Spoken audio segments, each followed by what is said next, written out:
As I stood in the dim light of my living room, the air thick with tension, I felt the world around me fade. The revelation crashed over me like a tidal wave, leaving me gasping for air.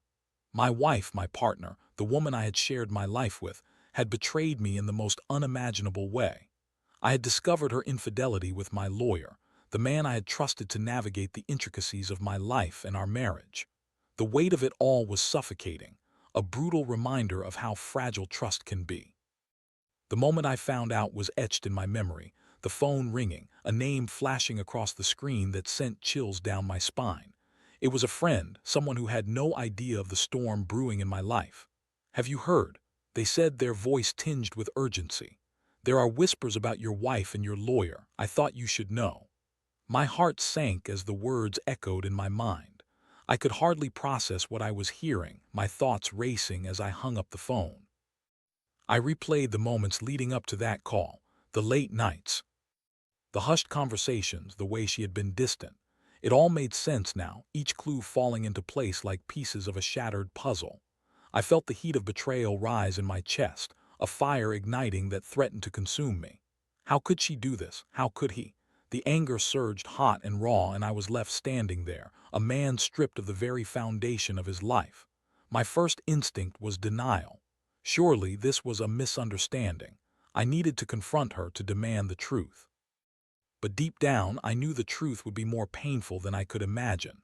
The thought of her with him, my lawyer, the one who was supposed to protect my interests, made my stomach churn. I had trusted him with my secrets, my vulnerabilities. I had trusted her with my heart. When she walked through the door that evening, I could see it in her eyes, the guilt, the fear, the recognition of the storm that had been unleashed. "We need to talk," I said, my voice steady despite the turmoil inside. She hesitated, the weight of my words hanging between us. I could see her mind racing, calculating her next move, but there was no escaping this. As I confronted her, my emotions boiled over. "How could you do this to me, to us?" I demanded, my voice cracking under the strain. She opened her mouth to respond, but the words that came out were not the ones I expected. "It meant nothing," she said, her voice trembling.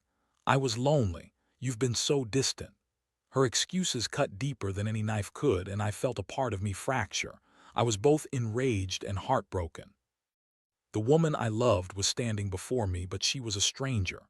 The betrayal felt like poison coursing through my veins, and I knew I had to do something.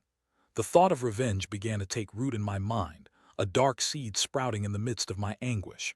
I wanted to make her feel the pain she had inflicted upon me, but more than that, I wanted to make him pay. My lawyer, the man I had trusted, had crossed a line that could never be uncrossed. The idea of revenge consumed me. I could feel my heart racing as I plotted my course of action. I would not let this go unpunished. My lawyer had not only betrayed my trust, but had also violated the sanctity of my marriage. I began to devise a plan, one that would ensure he lost every case he had, one that would unravel his career as he had unraveled my life. I envisioned his downfall, the sweet taste of retribution fueling my resolve. Yet beneath it all, I felt a flicker of doubt. Was I truly prepared to go down this path? I wrestled with the ethical implications of my plan, knowing that my actions could have far-reaching consequences. But the anger was a potent drug, dulling my sense of right and wrong. I was a man scorned, and I wanted justice, my justice. As I stood there, the weight of the world pressing down on my shoulders, I knew I was about to embark on a dark journey. I would make him pay for his betrayal, and in doing so, I would reclaim my sense of power. I was no longer just a husband. I was a man on a mission. In the days that followed the confrontation, I felt like a ghost drifting through my own life. The house, once a sanctuary, felt like a prison filled with memories that now cut like glass. I avoided my wife as much as possible, the silence between us heavy with unspoken words. Each time I passed her in the hallway or caught her eye over dinner, I felt a surge of rage and betrayal. The love I had for her was now tainted, a bitter aftertaste that I couldn't shake. But my mind was not just focused on her. The more I thought about my lawyer, the more determined I became to execute my revenge. I began to gather information, meticulously documenting every detail of his cases. I had access to files, emails, and confidential documents, everything I needed to dismantle his career piece by piece. It felt like a twisted game, and I was the player who knew all the rules. The first step in my plan was to leak confidential files. I had a friend who worked at the courthouse, someone I had known for years. I reached out to him under the guise of needing help with a legal matter. "You wouldn't believe the mess my lawyer has gotten me into," I said, my tone casual. "I just found out he's been mishandling my case. Can you believe that?" My friend, eager to help, agreed to meet for drinks. Over a couple of beers, I shared fabricated stories about my lawyer's incompetence. "I heard he's been under investigation for some shady dealings," I added, watching my friend's eyes widen. "I wouldn't be surprised if he lost some cases soon." The seed of doubt was planted, and I knew it would grow. Later that night, I sent an anonymous tip to the Bar Association, detailing my lawyer's supposed misconduct. It was the first act of sabotage, and as I pressed send, I felt a rush of adrenaline. I was taking control of my life again, reclaiming the power that had been stripped from me. But with each step I took, I felt the weight of my actions pressing down harder. Was I really willing to destroy a man's career over my own pain? As the weeks went by, I continued to leak information, each piece more damaging than the last. I hacked into his email account, gathering evidence of his unethical practices and mismanagement of clients. I watched as his reputation began to unravel, seeing headlines about his failures and the investigations launched against him. It was exhilarating and terrifying all at once. I was a puppet master, pulling the strings, but I couldn't shake the nagging feeling that I was losing a part of myself in the process. My wife, oblivious to the machinations I had set in motion, continued to reach out to me. Each time she tried to initiate a conversation, I felt a surge of anger. "How can you pretend everything is normal?" I snapped one evening, her attempt to reconcile only fueling my disdain. "You betrayed me in the worst way possible." The pain etched on her face was satisfying, a reminder that she was not the only one capable of suffering. But as I stood there watching her crumble, I felt an unexpected tug of guilt. I had loved this woman once, and now I was reveling in her misery. I pushed the feeling down, burying it beneath layers of anger and resentment. I was on a path of destruction, and there was no turning back now. In the midst of executing my revenge, I began to notice the repercussions of my actions. My lawyers. Cases started to fall apart one after another. Clients began to abandon him, and colleagues whispered behind closed doors. I felt a strange mix of satisfaction and emptiness. Yes, I had made him suffer, but it came at a cost. I was no longer just a husband seeking justice. I was becoming someone I hardly recognized. I spent sleepless nights tossing and turning, haunted by the consequences of my actions. The thrill of revenge was fading, replaced by the gnawing realization that I was losing my own moral compass. I had crossed a line, and the implications of that were beginning to weigh heavily on my conscience. I was not just hurting him, I was hurting myself. As I lay in bed one night, staring at the ceiling, I couldn't help but reflect on the choices I had made. Was this really who I wanted to be? A man consumed by vengeance, willing to destroy another's life to feel better about my own. I thought about my wife, the love we once shared, and the trust that had been shattered. Could I ever forgive her? Could I ever forgive myself? The questions echoed in my mind, a relentless chorus that refused to be silenced. I knew I had to confront not just my lawyer but also my own demons. The time for revenge was drawing to a close, and I needed to decide what kind of man I wanted to be. I felt a shift within me, a flicker of hope amid the chaos. Perhaps it was time to step back and reevaluate my actions, to consider the path forward. I had lost so much already. Could I still salvage what was left of my life? As I sat in the dim glow of my computer screen, the weight of my actions began to settle heavily on my chest. It was a strange feeling, this mix of adrenaline and guilt. I had taken control of my life in a way that felt exhilarating, yet I was also aware that I was spiraling into darkness. My revenge against my lawyer was a consuming fire, and I was the one holding the match. The plan was evolving, and I was determined to take it further. I had already leaked confidential documents and sabotaged his reputation, but I wanted to ensure that he lost not just a few cases but his entire career.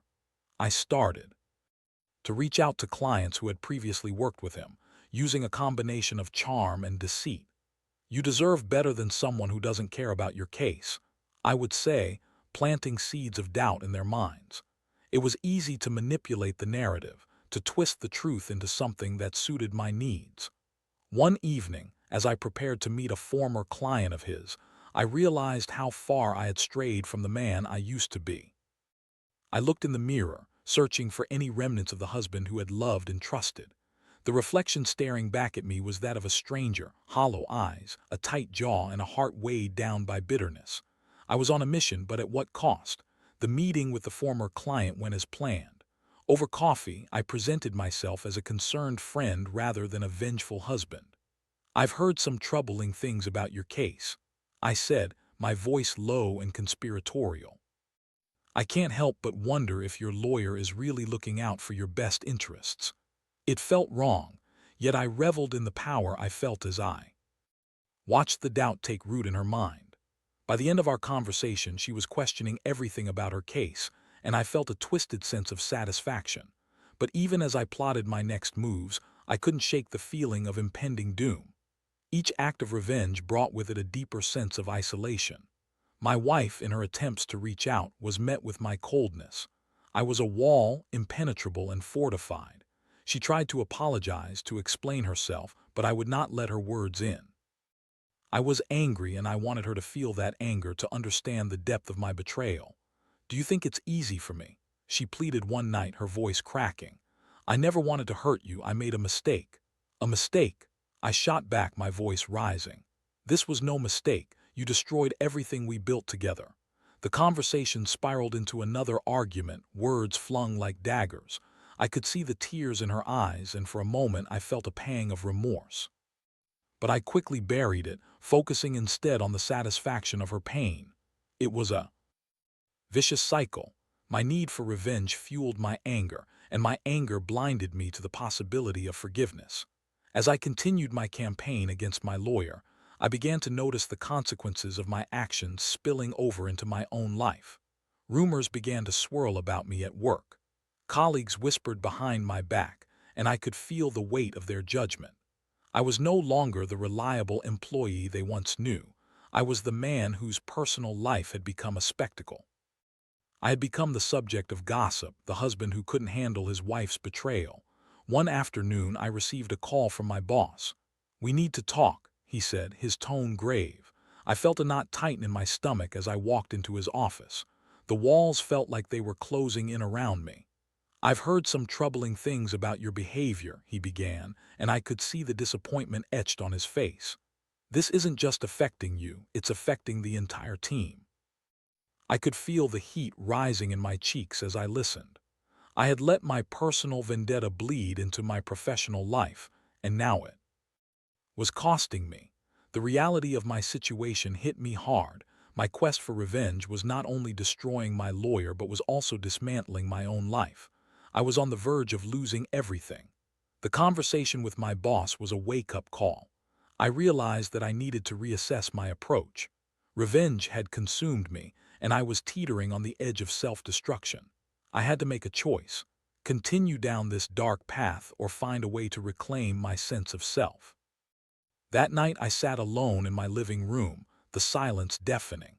I thought about my wife, my lawyer, and the choices I had made. I was at a crossroads, and I needed to decide who I wanted to be. The anger that once fueled me was now giving way to a deep-seated confusion. I didn't want to be this person, but the thrill of revenge had been intoxicating. I knew I had to confront my lawyer directly. I needed to face him, not just for my own sake, but to reclaim some semblance of control over my life. I decided that it was time to put an end to this twisted game. I would confront him, and in doing so, I would confront my own demons. As I made this decision, a sense of clarity washed over me. I had spent too long in the shadows, hiding behind my anger. It was time to step into the light and find a way to heal, to forgive, not just my wife, but also myself. The decision to confront my lawyer felt like a double-edged sword, both terrifying and liberating. I had spent weeks plotting my revenge, but now I was faced with the prospect of directly addressing the man who had caused me so much pain. It was time to strip away the layers of deceit and anger and confront the reality of what had happened. I needed to reclaim my power, not just over him, but over my own life. I reached out to him under the guise of wanting to discuss my case. I could feel the adrenaline coursing through my veins as I typed the email, inviting him to meet at a local coffee shop. It was a familiar place, one we had visited many times during our meetings, but now it felt tainted by betrayal. I wanted him to feel the weight of my presence, to understand the depth of the hurt he had caused. The day of the meeting arrived, and I felt a knot tighten in my stomach. I arrived early, pacing outside the cafe as I waited for him to arrive. The anticipation was almost unbearable, a mix of anger and fear swirling within me. I was about to confront the man who had not only betrayed my trust but had also contributed to the unraveling of my marriage. When he walked in, I could see the confidence radiating off him. He greeted me with a smile, completely unaware of the storm brewing inside me. "Good to see you, how have you been?" he asked, his tone casual as if nothing was amiss. I forced a smile, my heart pounding in my chest. "Let's cut to the chase," I said, my voice steady despite the turmoil inside. "I know about you and my wife." The words hung in the air like a heavy fog, and I watched as his expression shifted from surprise to a defensive posture. "What are you talking about?" he stammered, his bravado faltering. I leaned in closer, my voice low and firm. "Don't play games with me. I know everything. You betrayed me and you betrayed your profession." He opened his mouth to respond, but I cut him off. "You think you can just waltz into my life, take what's mine, and walk away unscathed? You're mistaken." The anger surged within me, fueled by the pain of betrayal. I had finally found my voice, and I was determined to make him hear me. The confrontation escalated quickly. He attempted to deflect, to minimize the impact of his actions. "It was a mistake, a moment of weakness," he insisted, but I wasn't buying it. "A mistake?" I echoed, my voice rising. "You knew exactly what you were doing. You took advantage of my trust, and now look at the mess you've created." As we exchanged heated words, I could feel the tension in the air crackle. I was no longer the passive husband, sitting idly by while my life crumbled. I was standing up for myself, reclaiming my power in a way that felt both terrifying and exhilarating. Yet, beneath the anger, I felt a flicker of doubt. Was this really the resolution I sought? Or was I simply feeding the flames of my own vengeance? The conversation reached a boiling point when he finally leveled with me. "Look, I'm sorry for what happened, but your wife and it was a one-time thing. I never meant for it to go this far." His words hung in the air, and I felt a rush of conflicting emotions. Part of me wanted to lash out, to make him feel the pain he had inflicted on me, while another part of me sought closure. "Do you even understand what you've done?" I asked, my voice quieter now, almost pleading. "You've shattered my trust, my marriage. You've turned my life upside down." I could see the realization wash over him, the weight of his actions beginning to dawn on him. "I didn't think about it like that," he admitted, his bravado slipping. "I was selfish." In that moment, I saw a glimpse of vulnerability in him, a reflection of my own pain. I had spent so long cloaked in my anger that I had forgotten that we were both flawed human beings, capable of making terrible mistakes. I was at a crossroads, standing on the precipice of revenge and the possibility of forgiveness. As I looked into his eyes, I realized that my quest for vengeance was not just about him, it was about my own healing. I didn't want to carry this burden of anger and resentment any longer. I wanted to find a way to move forward, to reclaim my life without being shackled by the past. "I don't want to destroy you," I said finally, my voice steady. "What I want is to heal. I want to find a way to move on from this nightmare." His expression softened, and for the first time I saw a flicker of understanding. "I never wanted this either," he said quietly. "I'm sorry for the pain I've caused you." We stood in silence for a moment, the weight of our shared mistakes hanging heavy in the air. It was a turning point, a moment where I could choose to let go of the anger that had consumed me. I could walk away from this confrontation knowing that I had faced my demons head-on, that I had reclaimed my power without resorting to destruction. As I left the cafe, I felt a sense of relief wash over me. The confrontation had not been about revenge, it had been about liberation. I was ready to step into the light to embrace the possibility of healing. But as I walked away, I knew that the journey was far from over. I still had to confront my wife, to address the betrayal that had shattered our marriage. The road ahead was uncertain, but for the first time in a long time, I felt a glimmer of hope. The encounter with my lawyer had been cathartic, a release of pent-up anger that had festered for far too long. As I drove home, I felt a strange mix of relief and apprehension. I had confronted the man who had played a significant role in my pain, and while it hadn't erased the betrayal, it had given me a sense of closure. But now, I had to face the woman who had shattered my trust, the wife I had loved and who had betrayed me in the most intimate way possible.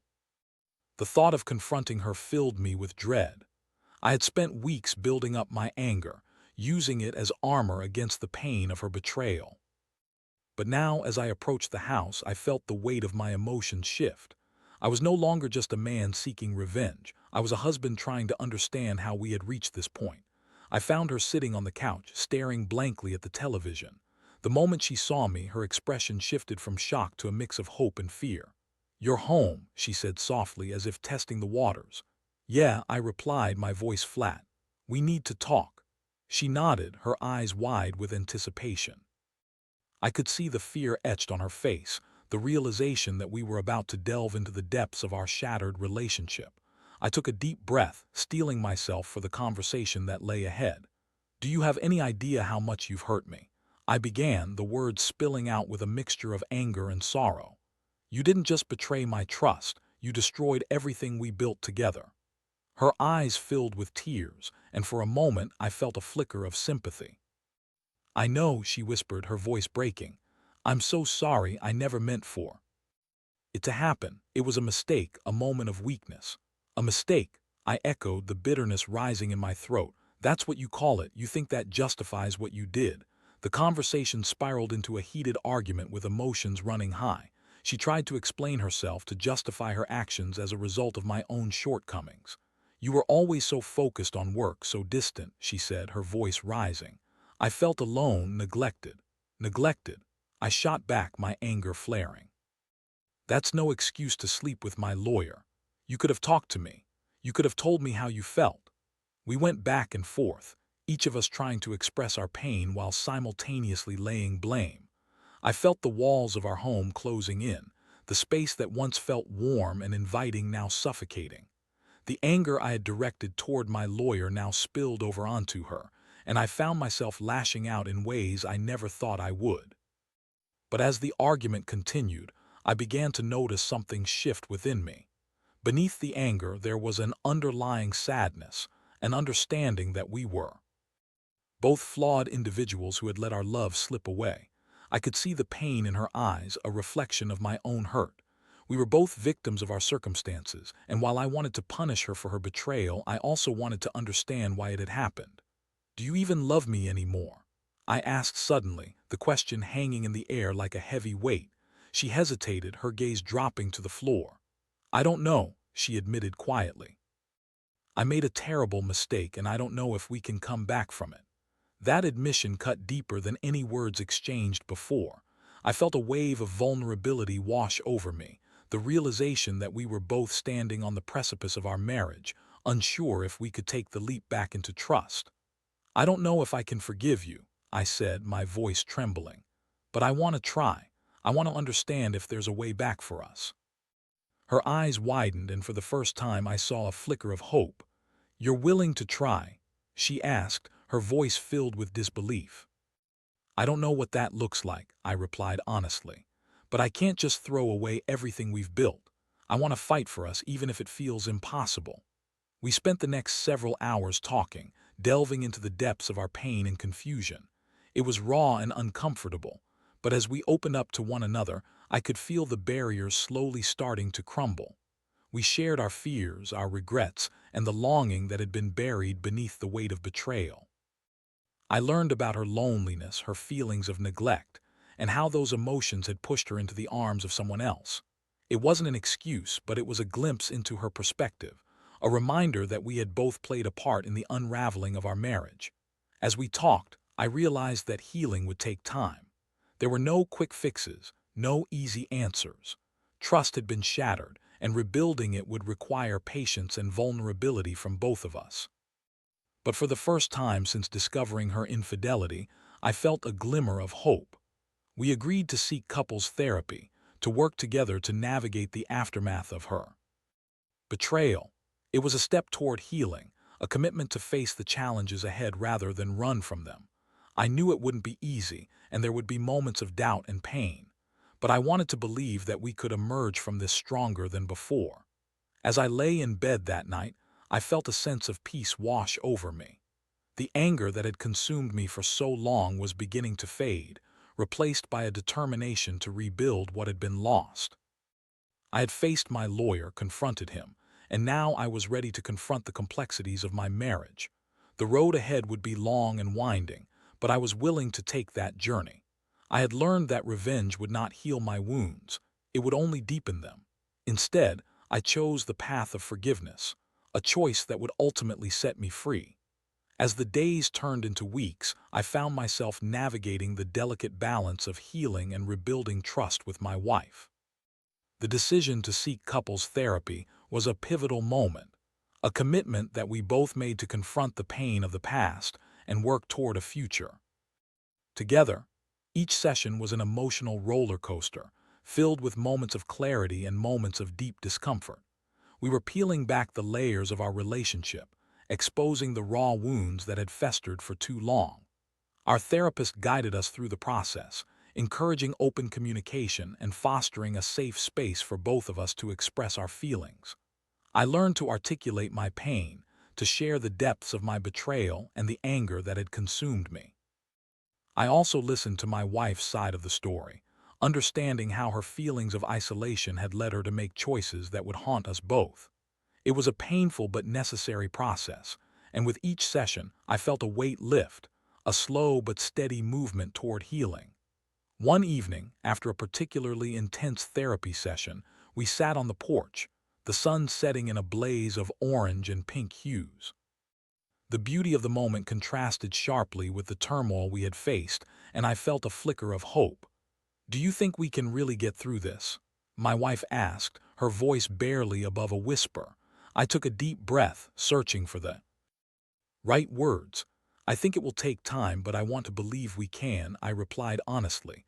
"I don't want to give up on us. We've both made mistakes, but we also have the chance to learn and grow from them."